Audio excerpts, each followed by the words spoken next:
time that we looked at some more White Dwarfs, don't you? Let's go back into the past. Okay, here we are in April 1984. Feels like it, doesn't it? Right, let's see what this issue of White Dwarf has in store for us if we get past the initial pages. Some more adverts. Right, here we go. This foreword from Ian Livingstone, this is interesting. So this is leading us on to this first article here, which is an introduction to role-playing games. Now you would think 52 editions in that the people who are reading White Dwarf would probably be familiar with the concept of a role-playing game at this point. Who knows what was happening in April 1984? Can anyone tell me what was big that was happening in 1984 that was causing people who were previously unaware of role-playing games and White Dwarf to start picking up White Dwarf, that they might need an introduction? I don't know. I genuinely don't know. If you do, please write in the comments and tell us. So here is an introductory article written by Marcus Rowland on role-playing games, a little bit on what is a role-playing game, and then quite a bit on Dungeons and Dragons, the big one, the first and most famous RPG, and in fact it claims that other RPGs would not exist at all if D&D weren't leading the way. And then there then follows a synopsis of how the game system works, which I think is rather too technical for somebody who's only just coming across the concept, but there you go, you might as well buy the rulebook. Although I have to say I had the red box edition. D&D was the edition that I had, and I still cannot work out how from that rulebook you're supposed to learn how to play the game. I know it has that little adventure at the beginning, but I really don't feel like that tells you where it's drawing any of the rolls from. It just tells you what to roll. Yeah, really poorly written way of getting into the game. So maybe this is helpful in sort of clarifying that. So it does say that they're going to go on to look at RomeQuest and other fantasy role-playing games in the next episode. Some Clerical Spells here follows on from the article from last month on clerics. This classic Thrud series, the 3 tasks of Thrud, begins in this episode. So I don't know. I think Thrud, it was Carl Critchlow did the Thrud book that I think had all of these in, so you can probably get them in here. But this is not actually the beginning of the story, because do you remember the Thrud story a few months ago when Thrud rescued, you can't see my inverted commas, there you go, I'll put them here, inverted commas, rescued a princess who was being not at all imprisoned in a tower by her own family, who Thrud then butchered. Well, here she is back for revenge in the first part of the 3 tasks of Thrud, with perhaps the most amusingly named villain in White Dwarf comic history, Tomi Kupar, the evil magician. Some more beasties for D&D. I think that one was. Is that D&D? Yes, D&D and AD&D. I'm going to skip over the Starfleet things. This is interesting. Traveller, renowned for being a game system where you can die in character creation, apparently you can also live forever. So this is a look at not only the means by which you might be able to live forever in Traveller, but also the psychology, what it might do to you if you became immortal. So it's quite an interesting read. It deals with things like what happens if your brain stops being able to process further information because it's absorbed as much as it can do, and what happens if you've been everywhere, seen everything, and got really bored in the process. So yeah, it's quite an interesting philosophical read. And now we come to the Castle of Lost Souls. This is, I think, a 3-part, possibly a 4-part do-it-yourself adventure. And I'm not going to do this now, but I do want to do this. And I think once I've got to the end of the 4 episodes that have this in, I will, I'll do that live to camera, I think, possibly. We'll see how far it takes us. Anyway, an AD&D scenario here, the Serpent's Venom. This is another one of those, you meet a random stranger in a tavern, and suddenly you're presented with a quest coincidentally offered to you by overhearing something else that's going on in the tavern. Yes, this is not at all suspicious. A typical temple cleanse with goblins and undead things in it. The travellers are back again. Look at magical rings.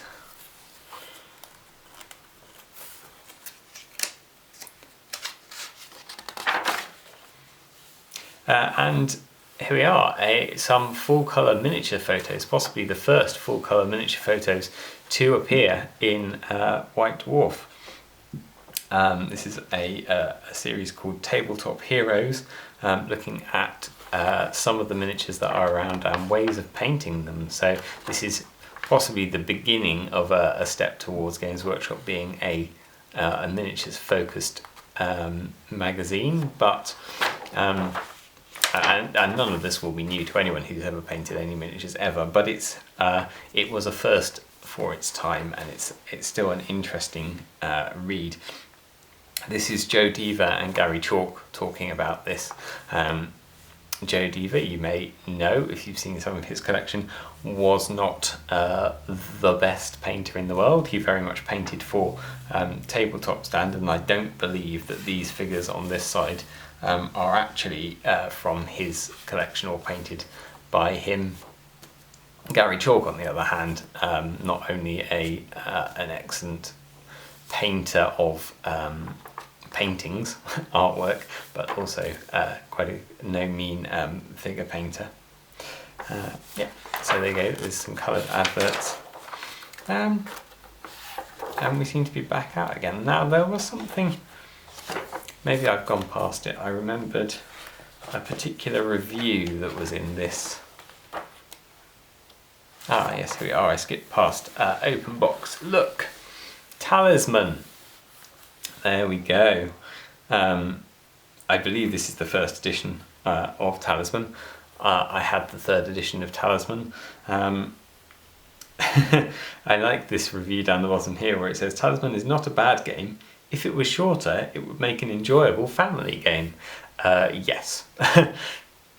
Players might want to try minor rule changes to do this, for instance rolling 2 dice for movement and selecting the preferred result, or finishing when 1 player has reached the crown of command. It also just says, where is it here? Here, unfortunately our group of players found the game much too long for its simple nature. And as movement relies heavily on dice, players have very little choice over where they're going. Yes, absolutely my experience of Talisman, it takes far too long and there is basically no strategy at all. You're rolling dice and hoping to roll the numbers that you need. I guess very much of its era. A lot of Games Workshop games were quite like that at the time. The artwork's nice, but Talisman definitely not one of my favourite games. Right, well, we've skipped very quickly through that one. Now let's move on and skip very quickly through 10 years later, White Dwarf 172, April 1994. And you can see from the cover what's big going on this month. Blood Bowl, we'll come to it. We'll come to it. Blood Bowl is released free next issue, a Warhammer World map. Mine doesn't have this one in anymore, it's very sad. We get another look at the background to the Eldar, the lore to the Eldar, which is, as you'd expect from the company that put Realm of Chaos together, is nicely sort of philosophical and deep and allows for quite a lot of thought behind the society of this alien race, far before everything turned into uber-powered spacemen. Quite a long article as well, big old extract from the codex. Dieter Helsnicht, the Doom Lord of Middenheim. Yeah, never my favourite model, but maybe the paint job doesn't help it out. Yeah, I find it a very odd looking model. Anyway, Blood Bowl, the big release, and obviously still a massive player in the Games Workshop stables these days. I have to confess, I have very little time for Blood Bowl. You remember those criticisms that were levelled at Talisman? It takes too long and you have basically no control, it's all down to dice rolls. That's exactly how I feel about Blood Bowl. Now, to be fair, I've only played a few games and I haven't played a league, so people who play leagues tell me that I'm missing a lot of it by not doing that. But basically my experiences of playing Blood Bowl are that what could be an enjoyable half-hour game in reality takes a couple of hours, which is far too long.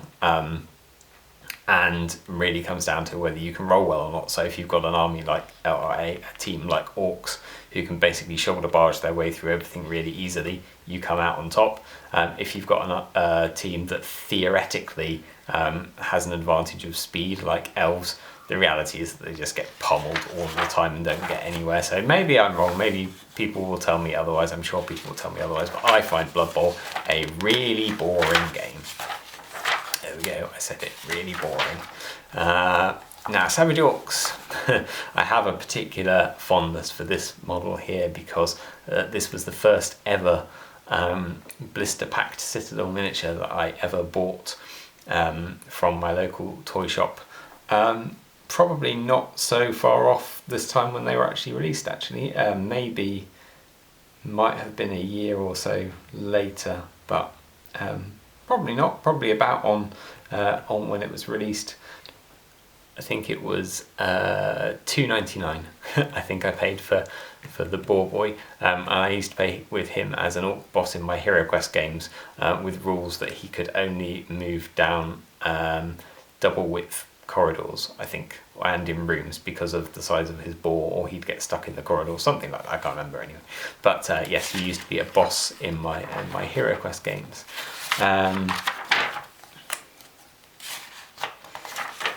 Looking through, there's a Space Marine battle report.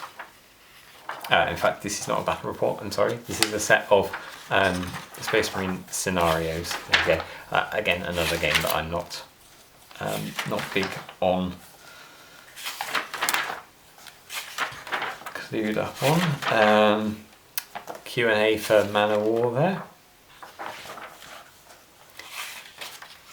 With these really lovely illustrations by Wayne England, but of some very odd concepts. Like, of course, the Chaos Dwarf Battle Barge has to be shaped like a Chaos Dwarf hat, of course. And the Skaven ship has these big paddle wheels, which is kind of cool, but also this massive bell that has absolutely no room to swing anywhere on this deck. It's I mean, these ships, they look okay, small scale. When you sort of try and blow them up, they look a bit weird. And then a battle report, a Warhammer battle report. Now, obviously, I am a big fan of Warhammer. It's the game that got me into playing miniatures games. I mean, in fact, it was the only miniatures game that I played for quite a long time, with the possible exception of Necromunda, when I could convince people to play it. But battle reports kind of leave me a bit cold, really. I like looking at the pictures. I like the kind of story elements, but reading somebody else play a game is a bit like watching sport. You know, I'm not a big player either, but I would rather be playing it than watching it. I'm not a fan of watching most sports. Find spectating quite dull, and I feel kind of the same for battle reports. I guess if you're trying to pick up on tactics, maybe it's worth reading people's battle reports, but they always seem a little bit dry and flat. But the pictures are nice. And this is Skaven versus High Elves, and both what's most interesting probably for me is that in this, when they're drawing up their army lists, both players say, I would have liked to include this and this and this, but this isn't what we had in the studio cabinet, so I had to play with this and play with this, and it just, that's quite a nice thing, I think, of saying, if I was building this army for the most powerful it could be, I would have chosen this, but we didn't have that to hand. So clearly the studio armies weren't built for min-maxing. They were built for have I got painted examples of everything to put into the magazine so that you can see them and see what you're buying. Which is interesting if that's then the armies that they are playing with at the time. Gives you some more interesting limitations rather than just picking what makes the most sense from the army list. So yeah. Battle report, and then we're into mail order again. Psychers and Ogrin, lovely Eldar things, weird undead things. Sorry, Trish and Gary, weird undead things. Lovely Savage Orc. Night Goblins. I have recently got very excited about doing a little bit of Night Goblining. I remember them from the first White Dwarf that I ever picked up, thinking they look really great, and never for some reason picking any up. And now they're stupid expensive, but I have managed to source enough for a small force that I'm going to put with my Snotlings, so I'm looking forward to painting those up at some point. I've got a different version of the Screaming Bell though, because I liked the Andy Chambers one that was much plainer than this and was drawn by the Blood Bowl Skaven team. And I had just like a Christmas decoration bell. It wasn't quite so overly decorated, so that's what I'm going for mine. I'm using the frame from a Valley of the Seven Winds, Valley of the Four Winds, must be Four Winds surely. Anyway, that skeleton bell is going to be the carcass for mine. Some more Skaven, High Elves of course. And then on this last page, randomly, some Chaos Dwarves. Again, I'm a big fan of Big Hat Chaos Dwarves. I do like regular Chaos Warrior looking Chaos Dwarves as well, but Big Hat Chaos Dwarves they're so silly. I love it. I quite love that Byzantine, Babylonian, Assyrian look. And then there are those Boar Boys in action against a dwarf posse in a very 4th edition looking battle scene there with the big cliffs and the river with the nice bridge over the top of the skull posts. Very, very classic. So there you go. A cursory look, but a look nonetheless at White Dwarfs from April 1983 and 1984, sorry, and 1994.